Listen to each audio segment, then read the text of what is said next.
ప్రజాపాలన దరఖాస్తుల స్వీకరణ మెదక్ జిల్లా చిలిపిచేడు మండలంలో చిట్కులు గ్రామంలో తెలంగాణ రాష్ట్ర ప్రజాపాలనలో భాగంగా మొదటి రోజు గ్రామసభ నిర్వహించడం జరిగింది.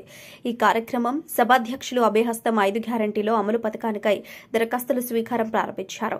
కార్యక్రమాన్ని పురస్కరించుకుని మాట్లాడుతూ ప్రభుత్వం ఏర్పడిన 2 రోజుల్లోనే ముఖ్యమంత్రి ప్రజా సంక్షేమ కార్యక్రమాలకు శ్రీకారం చుట్టి మొదటగా మహాలక్ష్మి కార్యక్రమాన్ని అమలు చేసి తెలంగాణ ఆడపడుచులకు బస్సులో ఉచిత ప్రయాణాన్ని ఏర్పాటు చేయడం జరిగింది. అలాగే ప్రజాపాలనలో భాగంగా 5 గ్యారంటీల అమలుకై ఒకే ఒక్క దరఖాస్తు ఫారంతో 5 గ్యారంటీలు అమలుకు మరొకసారి సిద్దమయ్యారు. ఈ అప్లికేషన్ను ప్రతి గ్రామ పంచాయతీలో నేటి నుండి జనవరి 6 తారీఖు వరకు నిరంతరాయంగా దరఖాస్తు స్వీకరణ చేసుకుని దానికి సంబంధించిన రిసిప్ట్లను తిరిగి ప్రజలకు అందజేస్తారు. అలాగే రేషన్ కార్డు లేని లబ్దిదారులకు ప్రత్యేక కౌంటర్లు ఏర్పాటు చేసి వారి నుండి అప్లికేషన్ స్వీకరించి పరిశీలనలో ఉంచుతామని తెలియజేశారు. ఈ కార్యక్రమంలో పంచాయతీ కార్యదర్శి తిరుపతి, గ్రామ సర్పంచ్ గోపాల్ రెడ్డి, ఉప సర్పంచ్ సుధాకర్ మరియు ఎంపీటీసీ సుభాష్ రెడ్డి, గ్రామ ward members, anganwadi teachers, ASHA workers, బస్తీ దవాఖానా అధికారి మరియు పోలీస్ సిబ్బంది మరియు కరెంట్ డిపార్ట్మెంట్, గ్రామ పెద్దలు విఠల్ రెడ్డి, విష్ణువర్ధన్ రెడ్డి, గ్రామ యువకులు వెంకటరెడ్డి, మైపాల్ రెడ్డి తదితరులు కార్యక్రమంలో పాల్గొనడం జరిగింది.